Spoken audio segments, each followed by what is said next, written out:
ช่ขนมอร่อยลิ้นรูปหล่อนั้นกินได้เสมอไหรใครจะทำไม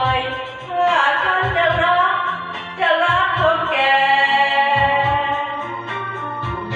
ถึงเขาแก่แล้วฉันก็จะรักใครจะทำไมถึงเขาแก่ไปสำคัญที่ใจรักกันแน่หนุ่มๆอย่าคิดมาเกี่ยวฉันนี่กำลังฝันถึงคนแก่ไม่อยากเลี้ยวแลผู้ชายรูปหล่อ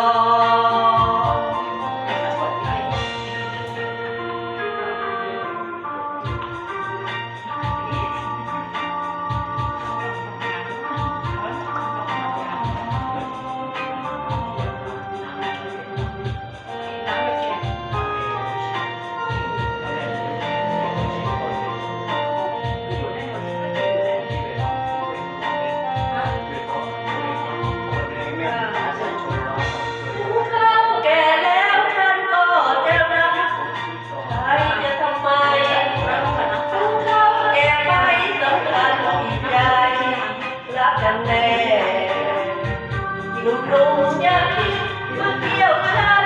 นี่กำลัง